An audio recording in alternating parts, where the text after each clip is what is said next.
Talk to Your Meeting Doctors, the LinkedIn Live series from My Meeting Support, featuring Dr. Martin Duffy and Dr. Paul Nunez-Dia.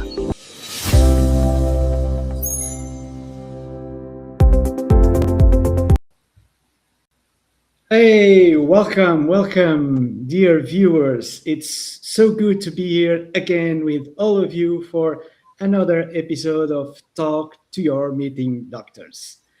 As always with me, Martin Duffy, my co-host. Martin, you like to say hello to the viewers? Yeah, I'll put you in the spot here. I'm well into retirement at this stage now, loving every minute of it. But it's always nice to have conversations with practitioners from around the globe in areas related to and associated with organizational meetings. Yeah, absolutely. And this time we are so lucky to have with us Nancy White. For most of you, a renowned facilitator, community leader, prolific author. She's contributing a lot to the world of what we call facilitation, right? But there's a lot more than to it that as we're going to discover right now. So Nancy is connected to the movement of liberating structures. We are very curious to learn more about liberating structures. And what got my attention recently, I saw published the field book on liberating structures. So wow, what were the learnings from the field we can get from Nancy here today? So without further ado, I hand over to Martin, because Martin, we have a tradition in our programs. We sure do, yeah, Nancy. we always like to invite our guests at the opening comments to leave the microphone to yourself, that maybe there's something about yourself from your past or from your professional work or from your interests or hobbies that people might not be overly familiar with, but that you're happy to share with us. Anything at all. And we'll just take the conversation from there. Well, I used to play in a bluegrass band. Oh. I played guitar and sang harmonies. Oh, fantastic. Hey, when we go offline, Nancy, we might just have a session. Huh? and you know, a band, you can tell when it's in sync and when it's not in sync. Oh, yeah. Yeah. And there's have been lessons from those years that continue to stay with me even into retirement. Fantastic.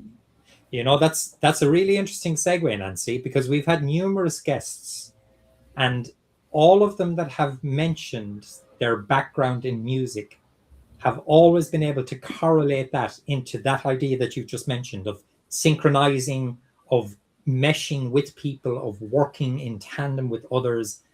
It's a fascinating aspect that actually brings us straight into the concept of meetings, because is that not what meetings are meant to be about? Bringing people into alignment, into harmony, into engagement, but the or creative dissonance. Well, so long as we have the creative before the dissonance, we're all in business for sure. But liberating structures, Nancy, it's a concept. Before Paul mentioned that as a topic or a theme for this conversation, I'd never actually heard of it. So perhaps you could start by just giving us your take on, well, what is it? What does it mean? Well, liberating structures is, for me, a pattern language. Okay, it is understanding what it is we were trying to do when we're in a group together. And I'm not talking just from a perspective of facilitation, but of active participation of any person in the design and the execution of working together, being together, playing together, doing together. If we are attentive to some basic things, some microstructures, we can figure out then how to adapt whatever methodology we're using to work in any particular context. So I first heard of liberating structures when Keith McCandless, who's one of the two godfathers with Henry Lemanowitz, I always mispronounce his name. I'm going to go to my grave with regret of how I have never mastered people's names. They were working with mostly corporate clients and noticing when things worked or when things didn't work. And they started describing what they were seeing. And one day, Keith, who lives in Seattle, as do I, said, can I come over to your house and I'll bring some chocolate, and I want to show you this thing I'm working on. And Keith brought over a couple of chapters of the original Liberating Structures book, which came out about 13 years ago. And I read it and I said, oh, what you've really done is you've done a better job of describing how to do any particular facilitation approach. So in other words, old wine in new bottles. So I did not see it. I did not understand it. I did not see it. Okay. Well, Keith is a very optimistic person and a very generous and kind person. So he'd keep on inviting me to these sessions where either he was using liberating structures or he was introducing liberating structures. And midway through, he go, and Nancy will demo this one. And I'm like, what the heck? That's not how I do it. First key thing, that's not how I do it, right? Yeah. We all have our ways of doing things. But then one day he said, what we're really looking at is we don't want to over-control groups. We don't want to under-control groups. Over-control groups are the standard structures of giving a speech, status updates, things that are very rigid and usually are controlled by one or more people who have power over the rest of the people. So I have to sit and listen to you. Right now, whoever's listening to this has to sit and listen to me. I have some power right now, right? Yeah. And then there's under control, which our community lovingly calls the goat rodeo. Have you ever seen baby goats playing, jumping on things, jumping off things, and running into each other, and but don't get anything done. They're having fun. They're playing, which is beautiful. Yeah. The over control people there are reveling in their power. Fine. But that's not where the work happens, right? The work happens in the space between over-controlled and under-controlled. And something went off in my brain with that concept that was like, oh. And being able to slide upon that continuum, depending on what it is you're trying to do. When you're trying to converge on a decision, you might get into a more controlled situation. But if you're trying to understand a complex setting, you don't want to go there, right? You're going to miss all the opportunity that's on the lesser controlled side. So that was the first breakthrough. So I said, nah, it's not old wine in new bottles. It is a reframing of group process. So there's the 5 design elements that are part of liberating structures, which are invitation, and has to do with what opportunities we're trying to work on together and making progress. The second is space and materials. So how and where we come together, and that used to be at the time when I was learning this face to face. Now it's online mostly. The third is how participation is distributed, and this is a really essential one in that over control under control thing. And also, we can come back to this, but it's not about the facilitator, right? Yeah. It's about how everyone engages and experiences that possibility of using their power, contributing their power. The fourth one is group configuration. So we're not always in plenary. We're always alternating between small group, large group, between individual reflection time and conversation time, which we can come back to. This is how it also allows us each to engage in ways that work for us. And then finally, the steps and the timing. You go from point A to point B, you're going to do this first, you're going to do that second. So this is a pattern language, right? I don't know if you've ever, there's the group works deck. I don't know if you're familiar with that. That was done by a bunch of people up here in the Pacific Northwest of the US, probably 15 years ago. And there's a card deck, which is really lovely. You can find that link for you to put in later if you want. And when you can notice the patterns, when you can describe the patterns, then you have the opportunity to change the patterns. So liberating structures gives us a repertoire of things we can do together that are described through those microstructures, that if we run them just like they're described, we follow precisely, we can do it with most of the 43 structures, 33 old, 10 new. Most of us can pick up and run that thing, and we can watch someone do it. We can run that thing. It can be simple enough. At the same time, this is rich, fertile ground for adapting in complex situations. If I tweak the invitation, I'm going to change what happens with the rest of the microstructure. If I change how participation is distributed, it's going to change. If I run it backwards, if I take the steps and run them backwards, I'm going to get something unique and still related to that pattern. So then it becomes like that's the water we're swimming in. And so I'll stop there, because to me, liberating structures aren't just a bunch of methods. They're a way of being with each other and a way of seeing beyond the perspective of a facilitator, but seeing the perspective of each individual and the whole group, and what we could achieve. What higher order goal could we actually get to if we reach that state of being able to be with each other? And to me, that's the promise. And it doesn't always work, right? But when we notice the pattern, we can figure out what to do differently the next time and the next time and the next time. And this is particularly relevant when you're in complex settings. They work fine in simple settings, but they're really not necessary in simple settings. If we know it takes A plus B equals C, we don't need to, you know? Yeah. Right. But when it's complex and we don't know fully where we're going, we have to move to that iteratively with, you know, the old learning loops and everything in there. And we have to be able to understand what we want to push on in the system to move things forward to where we're trying to go, or redefine where it is we're trying to go. So there's two things that I'd pick up on there, Nancy, that you said. One is these 5 key elements. So there's 5 key steps, which as you outline them sound a little like sequential steps in getting your head around the setup, the group, the organization, or whatever. You also mentioned 46. I think you mentioned 46. 43. 43. So that 43 elements, and you said, was it 13 of them are new? 10. 10 new. You just have a different math, that's all. It's translation across the Atlantic. We lose 3 in the distance. So those 5 elements versus those 43 key points, what relates them? What differentiates them? How do both of them fit into the liberating structures concept? So can I screen share in this platform? Sure. You can. I think we have here a studio mode for screen sharing. Let me check. Okay. This is the one.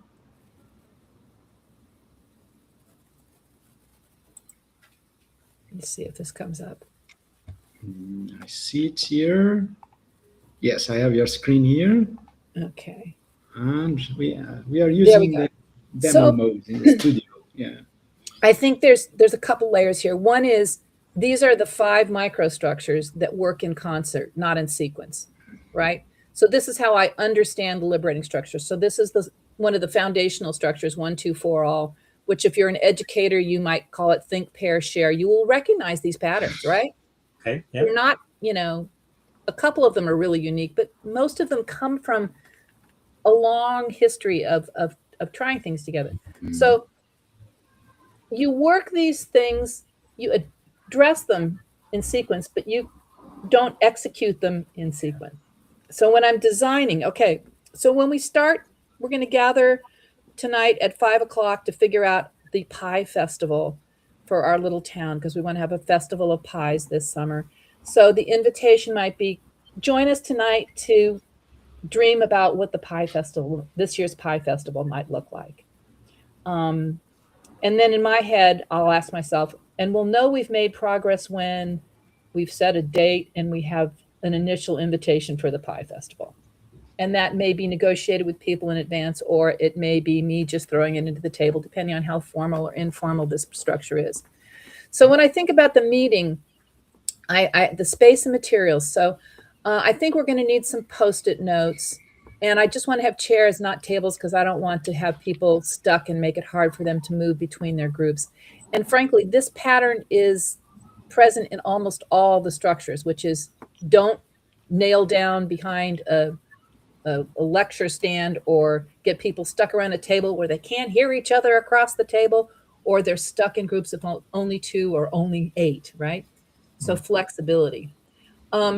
Participation distribution. Well, I know there's a lot of people who have different feelings about the Pie Festival, and I want to make sure everyone is heard. So I have to make sure that the dominators have space to be in small groups where they won't dominate, frankly. So I want to alternate between large and small groups. And I want to acknowledge there's some expertise in the room. and give them some time to speak, but not let that become the only pattern. So that's, that's a microstructure, which is control from the front of the room. For this particular structure, my group configuration is set. I start, alone, and then in pairs, and then in quartets, and then in all. So the group configuration really reflects the structure of 1, 2, 4 all. And then I like to have a run sheet because I'm getting old and I forget things, which says at what time, what structure, who's leading it, what are the prompts that I need to have ready, and how long is, each of those steps going to take it. And if you know something well, you don't need that. Sometimes there's no need for it. Sometimes there's a need for it. When I'm co-designing and co-hosting, my run sheet is essential because we don't have to stop and check and telegraph too much to each other. We know that you're going to start the breakout room. I'm going to put the prompt in the chat, blah, blah, blah, blah, blah. So the 5 elements of 1, 2, 4 all basically teach me how to do the structure. But you see, they're all kind of preparatory. The only ones that are actually sequential are steps and timing. Yes. Yeah. Right. That's So really interesting. there was a second question you asked, and I already forgot it. It then goes to the 43 points and how they relate to those microstructures. So every structure on the website, you don't have to buy the book, but I hope you do. Every structure has one of those pictures on the website that shows you what the microstructures are for that particular element. So it helps you initially figure out how to run the structure, but it also helps you begin to learn the pattern language without hitting you over the head with it. Because there's only so much you can, when I first started doing liberating structures, I go, oh, these are well-described facilitation methods. That would be how I describe it. And then over time, I realized there's a way that they link up together, and we call it stringing, which allows me not only to plan my meeting more efficiently, to convey it to my co-facilitator more, to telegraph it more efficiently, but it also gives me the idea to think, if this produces a particular thing, we go on to the next one already planned. But if this doesn't produce what we need for this one, I can pull in a different structure. I don't have to, I don't have to people stick with their agendas even when it's broken, because I got to stick to my agenda. I got to stick to my timing. And this gives you a way to be flexible without getting too anxious about it. For those people with less experience, it allows them to say, oh, okay, I can do this instead of that, instead of panicking, right? Especially when a meeting goes, when people are disagreeing, there's usually, or they're not talking. I've got to do something different because what I was going to do next isn't going to work at this current moment in time. So this idea that you could string structures was my next kind of learning loop, old wine, new bottles, really clear instructions, stringing. And all of a sudden, the layers of liberating structure started revealing themselves to me, which came to the next level, which is, this is really useful in complex situations. So I'm kind of repeating a message I said earlier, but that makes a difference in what a group can do. It can lead them to get to higher, what we call higher order goals, instead of just the deliverable for process A or process Z, right? So to go back to the 33 were the things that Henry and Keith found worked over and over again, right? They were kind of the baseline things. And some of them were really well developed, and some of them were not as well developed in the first iteration. They were well developed in their heads, but the practice hadn't been. So when one person practices by themselves, they build up this huge bank of tacit knowledge about how to do something. When you teach someone to do it, then you have to go like, oh. And when you're trying to spread it through written description, it's even harder. And so what really motivated the book in the first place was liberating structures online during the pandemic. And it was amazing how quickly all these things we didn't think we could do online, we were doing online. And we wanted to write a guide to how to do liberating structures online.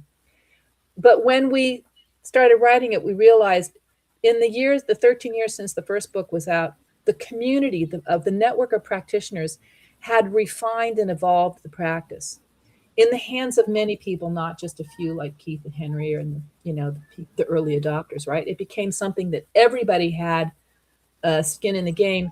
And when we went back to write, we were going to write like, here's how you do 1, 2, 4 face to face. Here's how you do it online. We were going to do them side by side. We realized that they were actually, when you describe them at their clearest and simplest, there was very little that was unique. There's a couple of structures that don't run well online, and there's a couple of structures that I think work better online. Yeah. But to disentangle that, we realized we needed to update the original 33 and make the language clearer and cleaner. And like, how much detail do you put? How much detail do you not put? How many variations do you put versus not? I mean, this is the author's dilemma forever. But as we were doing them, we also realized that the community had been developing their own structures, because once you understand those 5 microstructures, right, you can dream up your own thing. Yeah. And we told people, write it up, test it with your colleagues. And some people did, but that's a lot of work. So we did the work of taking some of the other structures and, getting them up to speed in a way to describe.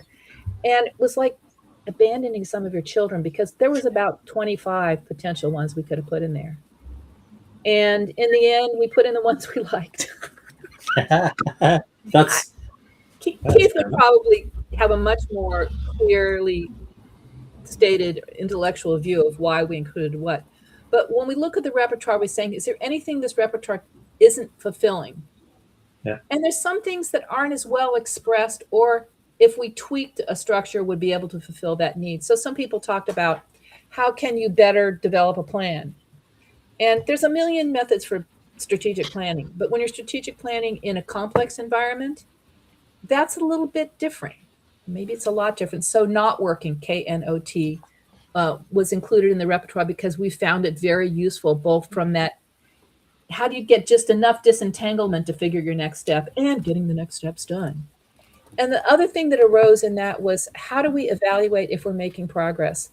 So in the book and in the writing of the 10 new ones and the updating of the 33 old ones, we started thinking about what are prompts for ourselves to check to see if we're doing, if we got, how do you say that in English? If structure A delivered what you need for the next structure. And so we're pulling in elements of developmental evaluation into it. And I think that's really a frontier for Keith and I, is how to do more of that. So maybe that's the next book. I don't know. But I'm rambling here. I'm going to stop for a second. No, you're making sense in my head, but I've got a very specific question. So at least 3 times since we've started, you've mentioned complex situations. So what constitutes a complex situation as you would understand it? Classically, it's where you cannot predict the outcome. So complicated is, where you have the expertise, you can predict the outcome, and you're pulling everybody along with you, right? Yeah. They're filling in the blanks, but there is some sense. So you know where you're going, you have a clear sense of how you get there.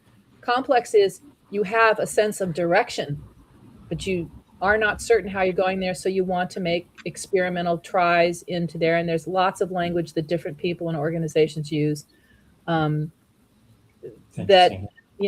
you have to try in order to more clearly understand something. And strategic planning, when you look beyond, these days it's beyond 4 weeks, what's going to happen in 6 weeks? My God, that's so far away. And everything will have changed by then. You have to have a completely different stance about how you direct yourselves towards that future and how you adapt as you go, because there's a good chance where you were going isn't exactly where you need to go, but you're not going to discover that until you're partway down that path. And so liberating structures gives us a way to reveal the different facets of things, to not prematurely close on a solution. I think, that's one of the biggest risks these days, is how do I know when to foreclose on a decision or not? Yeah. And the answer is not binary. So you're always exploring the edges. Yeah. No, that question is always context specific, because you can't predetermine that. My second question, because there's other things that I'd like to develop, but just to I suppose bottom out the liberating structures concept, as you've described it so far, it sounds like it's very oriented toward the facilitator, and it's sounding to me like it's a framework within which the facilitator can make sense out of the evolving situation in front of them. Now, that's how it's sounding to me. My question then is, to what extent do the participants need to have any awareness, or even some awareness or no awareness, of liberating structures? Or is this really just a conceptual and a practical toolkit for the practitioner facilitators? Yes and no to all those. So at one level, it is a way to design and run a meeting. Yeah. Right? What is interesting is it gives everyone a pen to be authors. So you can have the group be part of your design team. Yeah. Or you could have the group just walk in the room and you have designed it and you run it. Rarely do I tell people, oh, now we're going to do liberating structure XYZ, because nobody gives a flip, right? But when they start and something different happens and they're going like, oh, something different just happened. What just happened? That's when building the sense of the shared group's capability to understand its own patterns and to change its own patterns and to direct its own patterns begins to emerge. So groups who use it over time become more self-directed, right? Yeah. And, then the facilitator is kind of like keeping time and, just, oh, we ran out of paper. Maybe we'll get some more of this, they really step out of the middle of it.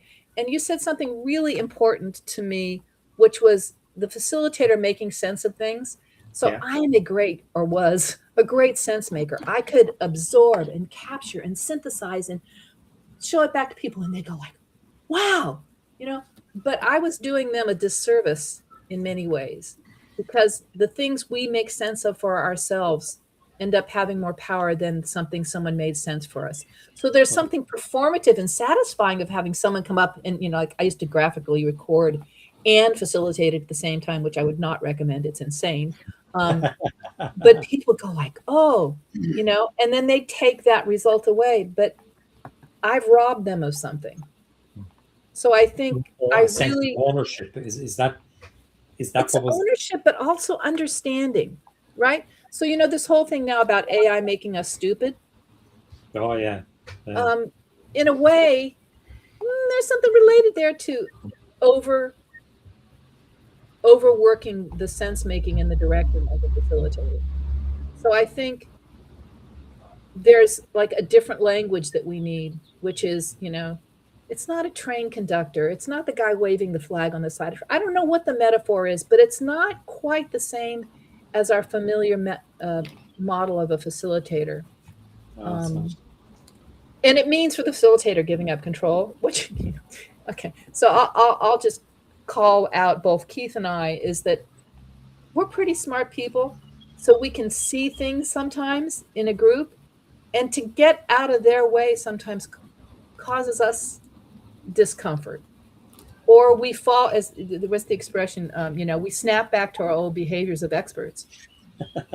So I think expertise is value, but experts can be problematic. And generally when we live up to the principles of liberating structures, people have more power to use what they know, because the knowledge is often right there in the room and we've not been listening to it.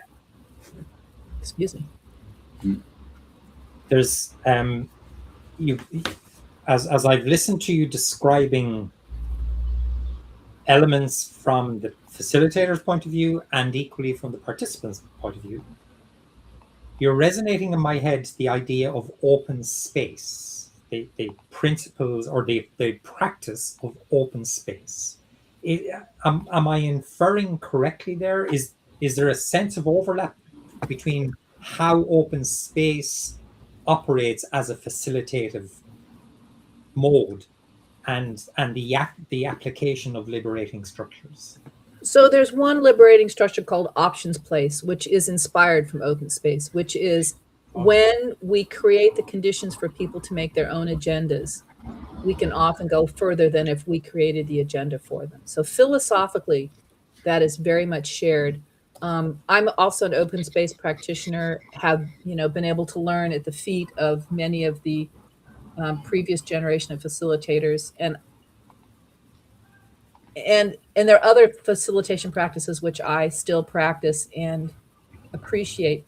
I think the difference now is I just now look at it through the 5 microstructures, right? And some people, the openness of open space still challenges them. Yeah. So Oh, for them, do you create a little more structure, right? And I see some people saying, "Oh, no, don't do that." I don't really care whether you agree or disagree. You do what works for you. It's not a dogma. yeah, But if we can discuss and describe and reflect on what happened or what we want to happen with some shared language, then really interesting conversations happen. yeah. Mm-hmm. Yeah, that's okay. Let me just interject here, Martin, for a minute. I know that we have a string of questions and we have to extract a lot from our guest here today. I mean, I'm delighted to have Nancy here with us. But just this morning, I had a conversation with Charlotte, my colleague from Denmark. She was talking about how difficult it is for the managers at large, right? Let's talk about the management world and the company, the organizational life, where managers sometimes struggle to understand the difference between content and process. This is, a discovery we were sharing and commenting. And now, of course, this language about process is very, very useful for any manager that wants to have a go on a different type of organizing this next meeting. I find this very interesting. It democratizes the access to the role of facilitator, which in the past was just for these guru experts, right? But anybody can facilitate a meeting thanks to liberating structure. That's my stake. Martin, over to you. I just want to add on something is I think we still have to socialize the idea that, we all play a role in the success of a meeting. I Peter love Block, that. I was graphically recording at a meeting, and Peter Block came into the room and he was talking about the work they were doing in Cincinnati. And he goes like, okay, here's where I start with those meetings. If this meeting were to be an absolute failure, what is your role in that failure? And I kind of sat back on my heels and went, oh, way to go. Did you really say that? Yeah, cool. I borrow that and credit it because I think we have given up agency as participants. A participant is a lesser thing than the manager or the facilitator. And that's a deep cultural practice that, sometimes we take it into the meeting room and it's rejected because it's dangerous. It's heretical. But when people do take it on, I mean, you should interview Keith. He's got some great stories in the healthcare world. Please bring him, introduce him to us. We'd love to have him here. Yeah. He was working in healthcare and they were trying to stop the spread of antibiotic resistant bacteria infections. And they brought the whole team into a mock-up of a room and they watched what patterns people did as the doctor went to the patient, as the person from maintenance came and emptied the bag of, the protective suits. And they used chocolate syrup to be the stand-in for the bacteria. So you could physically see where the bacteria spread. And it was really, and they found breakthrough points where they could change simple things and it would make a huge difference, right? But the leader of the group was really challenged because they couldn't tell people what to do. They had to remove the barriers that were keeping people from doing what they knew they should do. They discovered they could do. And it's a commitment to learning with and from each other on an ongoing basis. I think about the work of Bev and Etienne Wenger Trainer, who, Paul, I know you know because they're near you, south of Lisbon. But they talk about social learning and learning to make a difference. And I think the scaffolding of learning to make a difference really, really complements the scaffolding of liberating structures. I have to take note of that. I don't know them, and they're so close to me. Oh, yeah.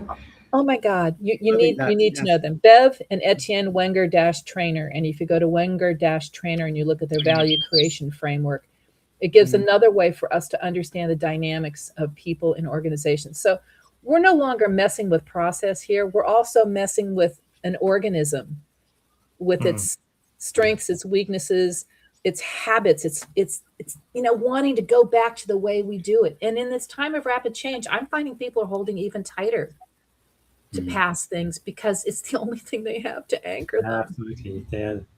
But you, Nancy, you've touched on something for me that I think is pretty important.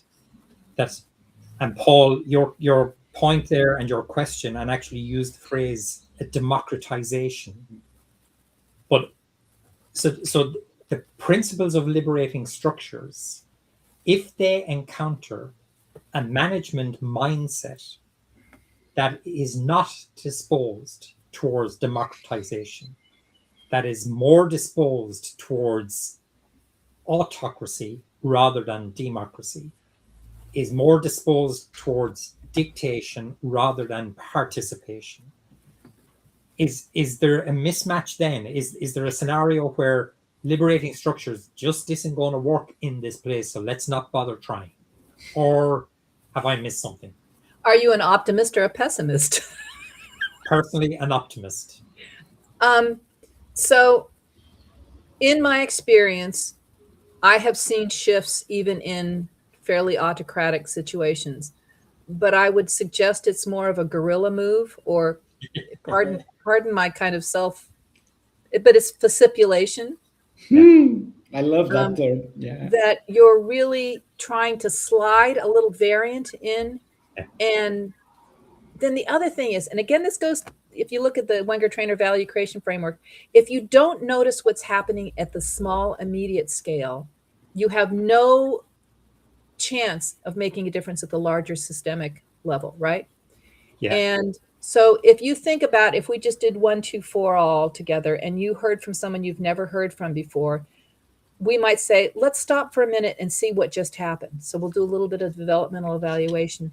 And when people are prompted to notice what was different when something was run with a structure versus, a lecture, they go like, and you don't push it any further. The next time you do one, you just that tiny moment of what was changed. And at the end of the meeting, one of the things we're working on is sort of the variation of triangle evaluation, where people, how have our connections changed?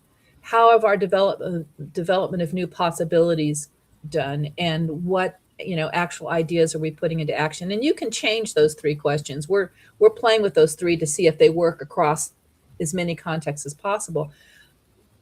And so one of the things is I created a new relationship. Then the prompt can be, what are you going to do to maintain what was created today? I'm going to have coffee with Paul and Martin next week, right? If we don't open awareness and possibility of the tiny things we can do right now, and we call this our 15% solution. You don't have control of 85%, but you probably can do something without permission and additional resources within 15%.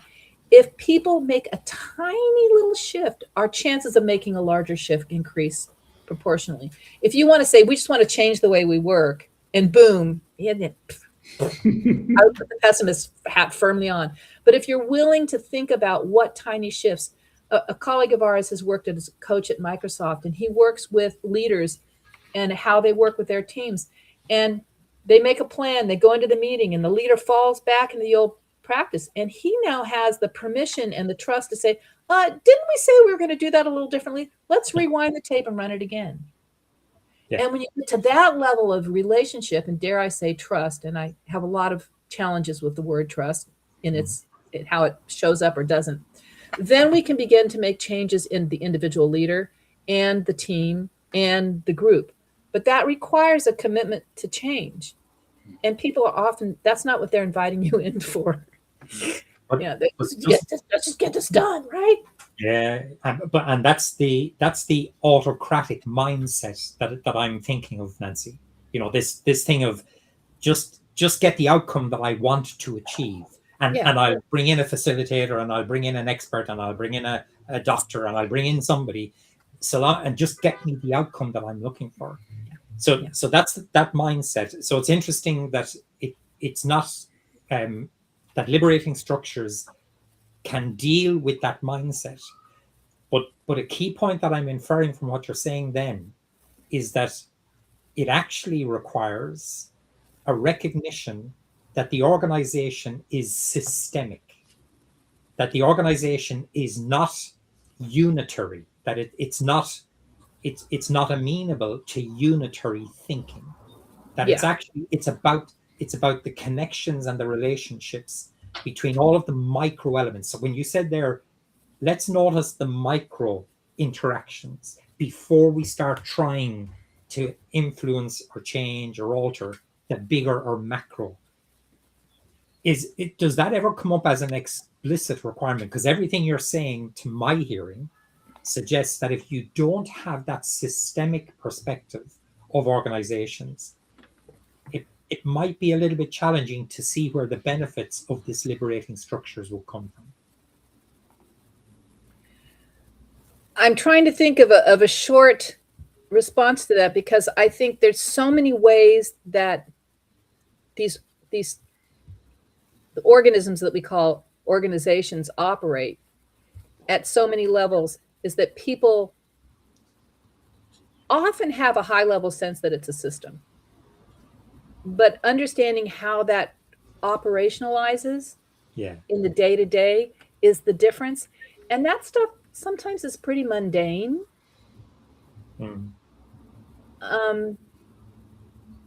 So I think you also have to think that you can do some work without pushing on the systemic view initially. Yeah. You're going to arrive there. Because at some point you're going to do, I mean, one of the things I love is creative destruction. It used to be called TRIZ, because we changed the title because it borrowed from another methodology and caused confusion. So now we cause confusion for the people who knew it as TRIZ. But it asks you to design for perfect failure. And you don't tell people you're designing for perfect failure the first time you run it, though you can run this multiple times. Even when people know what's coming, it still works. You have them design in small groups for, how can the pie festival be the worst possible pie festival ever to happen in our town? And they work in small groups. They make a list of everything they need to do to make sure it fails absolutely. And, we can share it between the groups. There's variations here, but now take that list and I want you to put a check mark by everything we already are actually doing. And we are already repeating things that lead to failure. We know they lead to failure, but we still do them. And one of the most powerful ways for people to understand they have a lever into a system is to understand what they can stop doing instead of start doing. We have created an additive culture. We can do more with less people, more with less people, more with less people, right? Well, what if we stop doing something? What would that make room for? What would change in the system? And then people start understanding that a system isn't something you can snap your fingers and change, and you can influence it. You can find what edges of that system are open or vulnerable to influence, and do experiments on those edges, reflect on them, and decide, do I keep working that edge or am I going to try a different edge? And so it's something as simple as figuring out what to stop doing can open that door. But intellectually just head on into it. That works for some people, but it doesn't work for everybody. Yeah, and it's typically not the starting point from which the facilitator is brought in. The facilitator is brought in to, I'm looking to try and get this outcome. Help me set it up to get to wherever I'm trying to go. Or the performative nod to complexity and systems, which is another thing. Whenever someone says, I want to do a consultation, red flag, because are you just ticking the box? Yeah.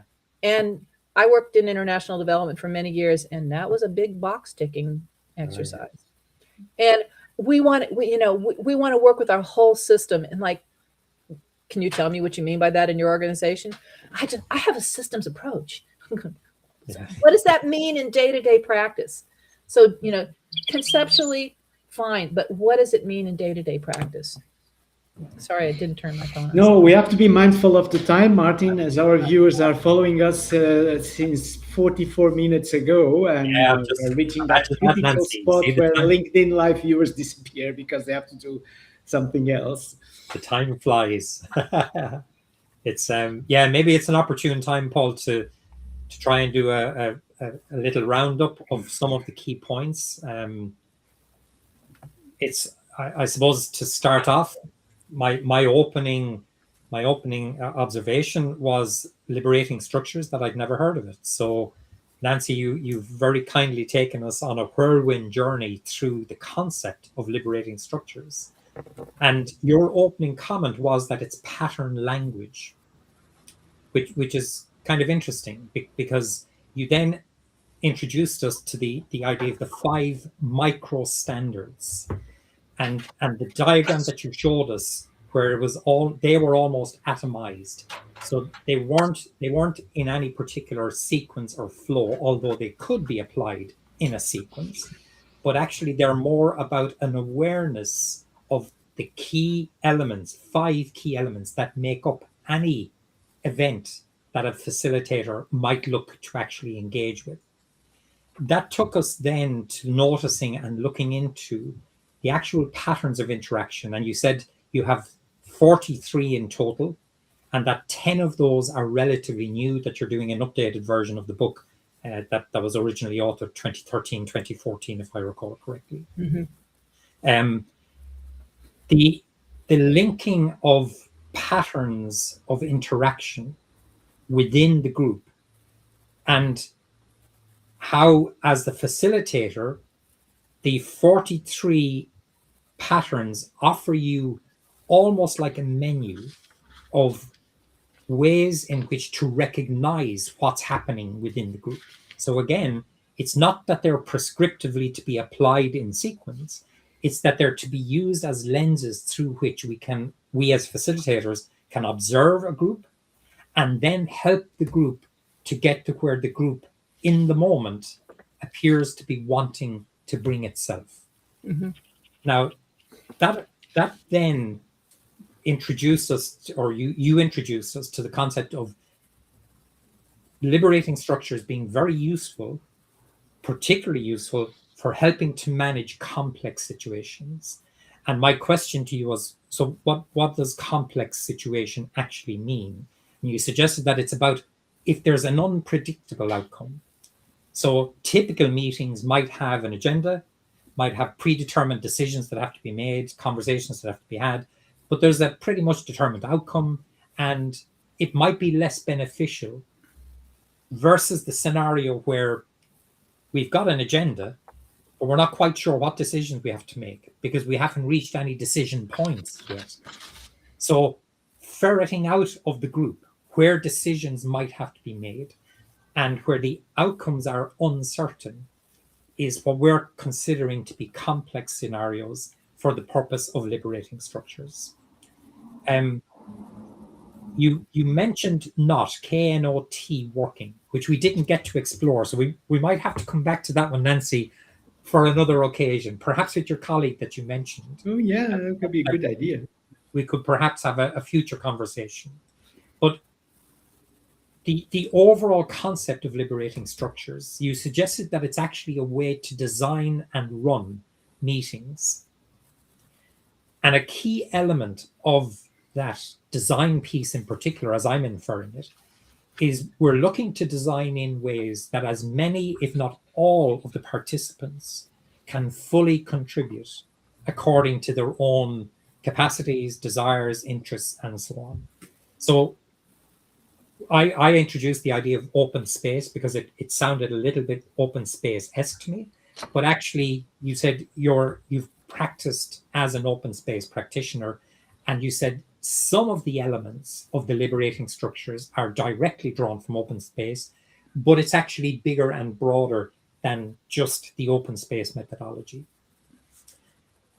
A key point that you brought us to at the very end, which for me is so fundamental, I think, is that noticing what's happening at micro level, at individual interaction levels, is fundamental before we can get to noticing and analyzing what's happening at the interactions at the broader macro level. And that liberating structures and organizing meetings through the use of liberating structures probably provides us with the best methodology or framework to enable that noticing of the micro level engagements and interactions, which will then help us to get to the macro level and understanding of the macro level organization interactions that are typically taking place.